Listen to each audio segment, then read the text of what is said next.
कैसे बच्चों, एक नया वीडियो आज एक नए टॉपिक के ऊपर, इनर्ट पेयर इफेक्ट। सर ये क्या होती है, क्लियर? तो कुछ क्वेश्चन नीट जेईई में आते हैं। जैसे मैं एक एग्जांपल दे रहा हूं, अगर मैं पूछ लूं आपसे विच one is more stable, PbCl4 और PbCl2, तो कैसे बताएंगे? क्लियर है? या मैं क्वेश्चन पूछ लूं SiCl4 और SiCl2, ठीक है, इसमें कौन सी ज्यादा स्टेबल है, सेकेंड केस में कौन ज्यादा स्टेबल है? इसके लिए हमको क्या आना चाहिए बेटा? इनर्ट पेयर इफेक्ट आना चाहिए। तो एक बहुत ही सिंपल सा आइडिया दूंगा कि इसकी स्टेबिलिटी कैसे पहचाननी है, कौन ज्यादा स्टेबल है, कौन कम है और क्यों है। सबसे इंपॉर्टेंट बात क्यों है, ये बहुत ही इंपॉर्टेंट। तो स्टार्ट करते हैं इस लेक्चर को। मेरा नाम देव सर, आपको चैनल का नाम पता ही है, एक्सपर्ट ऑफ एजुकेशन। चल, तो सबसे पहली बात, ये जो इनर्ट पेयर इफेक्ट है बेटा, ये p ब्लॉक एलिमेंट्स में मिलती है। p ब्लॉक एलिमेंट्स के हैवियर एलिमेंट्स में मिलेगी। क्लियर है? p ब्लॉक एलिमेंट्स के हैवियर एलिमेंट्स में, बरोबर, मतलब जो नीचे की तरफ मिलेंगे, लोअर की तरफ, बरोबर है। जैसे मैं कुछ एलिमेंट्स के नाम लिखता हूं, सारे आइडियाज आपको दे देता हूं related to inert pair effect. So 13, group number 13 to 18 आती है। सो 13 to 4 17 में होगा, 13, 14, 15, 16 एंड 17। क्लियर है? 13, 14, 15, 16 एंड 17। पहला एलिमेंट मैं सबका छोड़ देता हूं, नेक्स्ट दो और फिर दो हैवियर ले लेता हूं। मतलब 4 एलिमेंट सबकी लेके आपको समझा देता हूं कि क्या होता है, कैसे स्टेबिलिटी चेक करेंगे। आ जाओ। तो इसका ले लिया मैंने एल्यूमिनियम, चलो, aluminium, gallium, indium and thallium. Okay, next silicon, germanium, tin and lead. 15 phosphorus, arsenic, antimony and bismuth. Clear है? 16 के लेते हैं अभी elements, sulphur, selenium, tellurium and polonium. And 17 chlorine, bromine, iodine and astatine. ठीक है, इसमें difference दिखाता हूं कि क्या होती है। सबसे पहले देखेंगे कि वैलेंस इलेक्ट्रॉन हर एक ग्रुप की कितनी होती है बेटा। 13 की अगर मैं वैलेंस इलेक्ट्रॉन पूछ लूं आपसे, क्या पूछ लूं? Valence electron. सो 13 के हर एक केस में, जैसे कि एग्जांपल दे दूं आपको, एल्यूमिनियम जब आप लिखते हो तो इसका इलेक्ट्रॉनिक कॉन्फ़िगरेशन लिखते हो 283, outer most having 3 electron and this electron is called as what? Valence electron. इसको क्या बोलते हैं? Valence electron. क्लियर है? तो सबकी पहले वैलेंस इलेक्ट्रॉन लिख लेते। 13 की वैलेंस इलेक्ट्रॉन क्या होगी? 3। 14 की वैलेंस इलेक्ट्रॉन बेटा एक बढ़ गई, 4। सर एक एग्जांपल से बता दीजिए। सिलिकॉन देख लो, एक एग्जांपल दे देता हूं, उसके बाद आपको आइडिया मिल जाएगा। 284, तो आउटर में कितनी आ गई? 4 इलेक्ट्रॉन, बराबर, समझ में? तो इसके हर एक केस में आउटर में 4 इलेक्ट्रॉन आएगी, हर एक के आउटर में। जनरल इलेक्ट्रॉनिक कॉन्फ़िगरेशन जब लिखोगे तो आपको पता चल जाएगा। अच्छा, इसके आउटर में 5, इसके आउटर में 6 और इसके आउटर में 7। इतनी बात समझ में आ गई? अभी ये जो ऊपर के हर एक ग्रुप के जो 2 एलिमेंट देख रहे हो, ये देखो, जिसको मैं यहां पे क्या कर रहा हूं, राउंड कर दे रहा हूं। देखो यहां पे ऊपर के जो एलिमेंट्स आपको दिख रहे हैं, ऊपर के 2 एलिमेंट्स हर एक ग्रुप के, वो कौन सा ऑक्सीडेशन नंबर पसंद करते हैं? तो जो वैलेंस इलेक्ट्रॉन है, जो वैलेंस इलेक्ट्रॉन है उस ऑक्सीडेशन नंबर में रहना पसंद करते हैं। उस ऑक्सीडेशन नंबर में रहना पसंद करते हैं का क्या मतलब?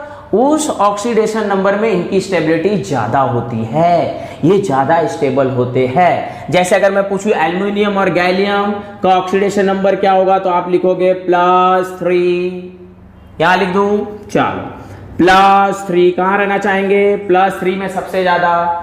फिर ये क्या बेटा, कितना वैलेंस इलेक्ट्रॉन? 4, ये +4 में रहना पसंद करते हैं, ये +5 में रहना पसंद करते हैं, ये कहां पे? +6 एंड दिस वन इज +7।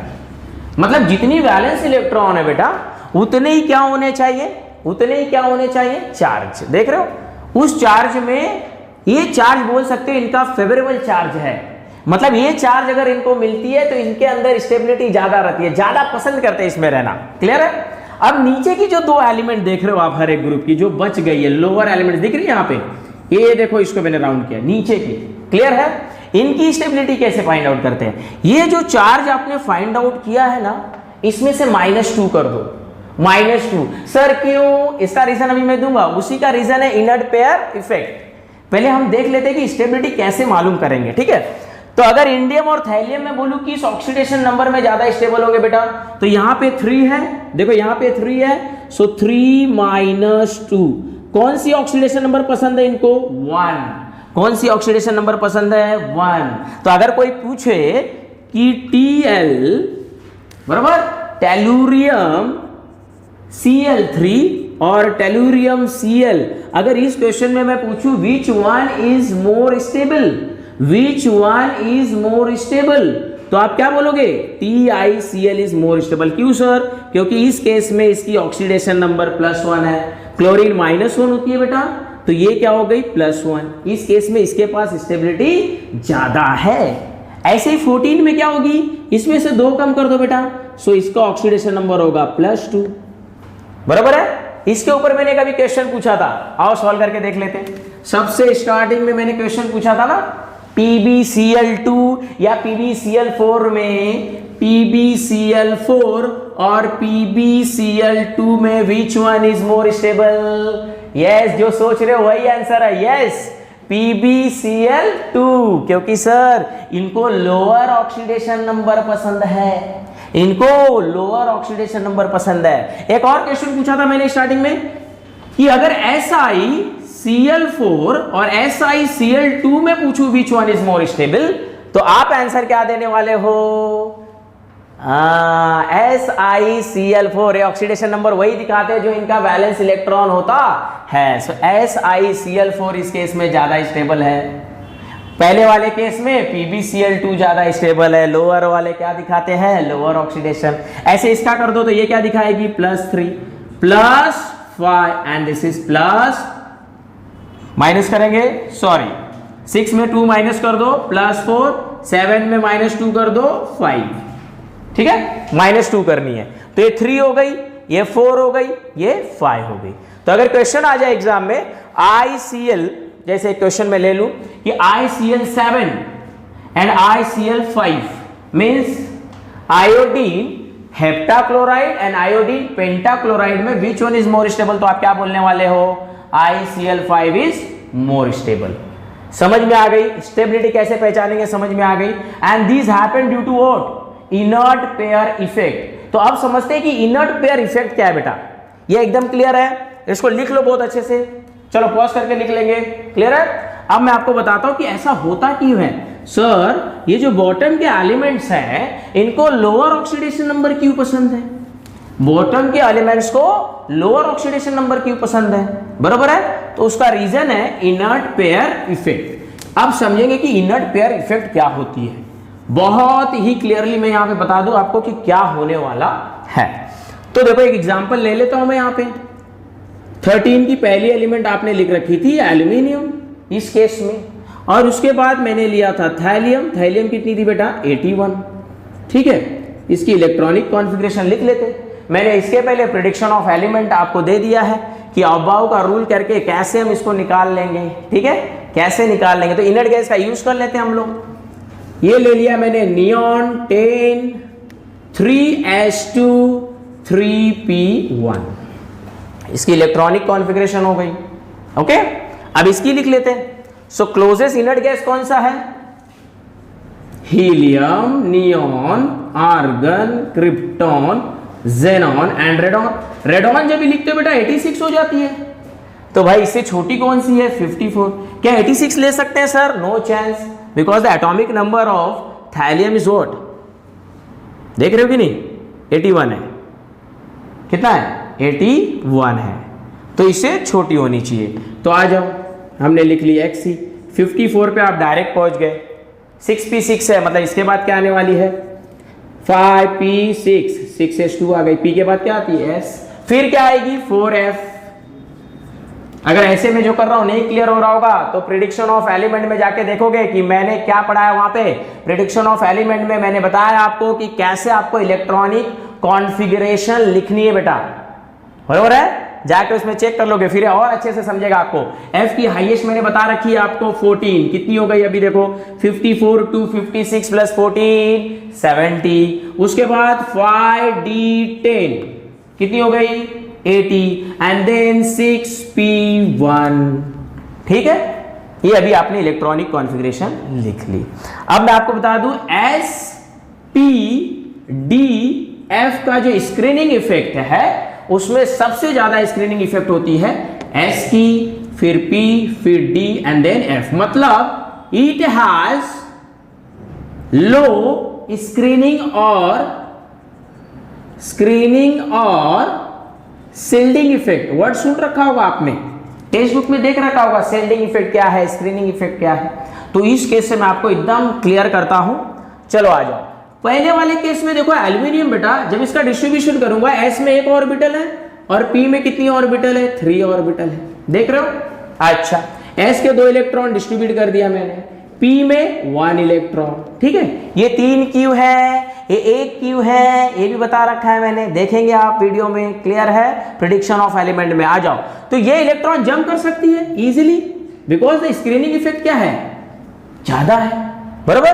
तो अगर आपने ये इलेक्ट्रॉन जंप कराया so it become short 3 unpaired. अगर ये 3 अनपेयर्ड है तो इसको पेयरिंग के लिए 3 इलेक्ट्रॉन चाहिए, तो ये कितना चार्ज दिखाएगा +3 सर, +3। लेकिन अगर इसकी बात करूं मैं थैलियम की, तो अगर ये थैलियम का आपने न्यूक्लियस समझ रखा है तो ये देखो यहां पे जो मैं बनाने जा रहा हूं, यहां पे बीच में क्या आ गई 4f और 5d, 4f 5d, ये क्या आपकी 6 है 6p। अब यहां पे देखो ये न्यूक्लियस है तो भाई अट्रैक्ट करने का ट्राई करेगा, लेकिन इसको एक जो शिल्डिंग इफेक्ट मिलनी चाहिए सर वो क्या होती है, तो बहुत अच्छे से देखेंगे। इट हैज इनर इलेक्ट्रॉन, इनके अंदर इनर इलेक्ट्रॉन होंगे कि नहीं बेटा, तो इनके अंदर जो इनर इलेक्ट्रॉन है वो एक दूसरे को रिपल करेंगे, और अगर एक दूसरे को रिपल करते हैं बराबर तो ये वाली इलेक्ट्रॉन दूर जाएगी। क्यों सर, उसके 2 रीजन है, एक तो रिपल कर रहा है ये आपको समझ में आ गया, दूसरी ये जो है इसकी स्क्रीनिंग इफेक्ट क्या होती है बेटा। एक वॉल, अगर एक वॉल खड़ी कर दूं तो आपको प्रोटेक्शन मिल जाएगी कि नहीं। अगर सपोज मैं एक छोटा सा एग्जांपल ले लेता हूं, बराबर है, मैं अपना एग्जांपल ले लेता हूं। अगर मेरे सामने किसी छोटे से बच्चे को खड़ा कर दो तो क्या वो मुझे अच्छी शील्डिंग दे पाएगा, क्या वो मुझे अच्छी शील्डिंग दे पाएगा ना, बिल्कुल नहीं। अरे इतना छोटा है, मैं इतना बड़ा हूं। चलो सोच के देखो, फील करके देखो, अगर मैं खली को अपने सामने खड़ा कर दूं और वहां से आपको बोलूं कि अब मुझे मारो, अब आओ, मुझे क्या मार सकते हो, तो शील्डिंग मेरी कौन सी है, खली खड़ा है, अब आप मुझे नहीं मार सकते। लेकिन एक छोटा सा बच्चा अगर मेरे साथ है तो भाई मैं क्लियरली कट दिख रहा हूं, अरे भाई ऐसे खड़ा हो गया, बरोबर है कि नहीं, इस साइड मैं हूं, तो इस साइड से जो भी इफेक्ट आएगी मुझे जल्दी से टच नहीं कर सकती। मुझे ऐसा दे के रखी है वॉल, ऐसा कवर करके रखी है, ऐसे रक्षित करके रखी है, मुझे एकदम प्रोटेक्शन दे के रखी है, बराबर। लेकिन इस केस में क्या होता है बेटा, screening effect is very very low. अगर ये स्क्रीनिंग इफेक्ट ज्यादा है और ये इनर इलेक्ट्रॉन की वजह से दूर जा रही है तो इसके जो 2 इलेक्ट्रॉन यहां दिख रहे हैं, ये देखो CH2 के 2 इलेक्ट्रॉन, थोड़ा और बड़ा कर दो, देखो बरोबर समझेंगे अच्छे से। और तो भी नहीं समझा तो कमेंट करेंगे मुझे, सर ये बात आपकी नहीं समझी थी, इसीलिए एकदम क्लियर कर रहा हूं।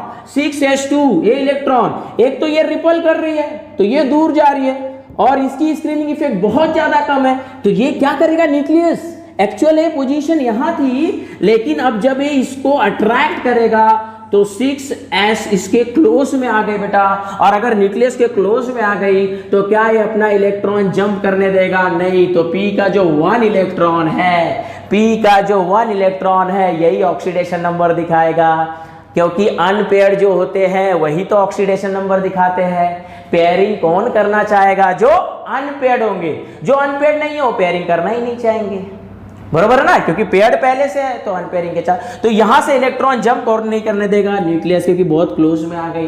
तो यहां पे देखो अनपेयर्ड बचती है 1, यहाँ पे अनपेयर्ड बचती है 3, इसीलिए इसका ऑक्सीडेशन नंबर 3 फेवरेबल है और इसका है +1। इसीलिए आपने लिख रखा है AlCl3 ज्यादा स्टेबल होती है और थैलियम के केस में TiCl ज्यादा स्टेबल होती है। एकदम क्लियर है, एकदम क्लियर है। देखो यहां पे स्क्रीनिंग इफेक्ट कम है, स्क्रीनिंग इफेक्ट कम है, तो यहां पे अट्रैक्शन हुआ, तो स्क्रीनिंग इफेक्ट अगर डिक्रीज है, कम है, तो आपका रेडियस भी क्या होने वाला है, कम होने वाला है। खींच लिया, यहां थी ए रेडियस, एक्चुअली क्या थी बेटा, यहां थी, स्क्रीनिंग इफेक्ट लो है तो इसने खींच लिया, एटॉमिक रेडियस छोटा हो गया। मींस अगर स्क्रीनिंग इफेक्ट डिक्रीज हो रही है तो एटॉमिक रेडियस भी डिक्रीज होगी। सर स्क्रीनिंग इफेक्ट बढ़ गई तो भाई उल्टा कर दो, डायरेक्टली दिख रही है, तो एटॉमिक रेडियस भी क्या होगी बेटा, बढ़ जाएगी। बोलो एकदम क्लियर है, एकदम क्लियर है। बहुत अच्छे से वीडियो को देखेंगे, समझेंगे पूरी वीडियो। अगर आप एक बार देखोगे क्लियर हो जाएगा व्हाट इज इनर इफेक्ट, कैसे स्टेबिलिटी निकालें, क्या स्क्रीनिंग इफेक्ट होती है, क्यों वो 3 दिखाता है, क्यों 1 दिखाता है। और तभी भी कोई प्रॉब्लम आएगा तो आप मुझे कमेंट करेंगे, मैं वो प्रॉब्लम को पहले सॉल्व करूंगा, जैसे कि पहले भी वीडियो में बोल चुका हूं। तो इसको देखिए और जो प्रॉब्लम नहीं आएगी मुझसे पूछेंगे। थैंक यू सो मच बच्चों, बाय।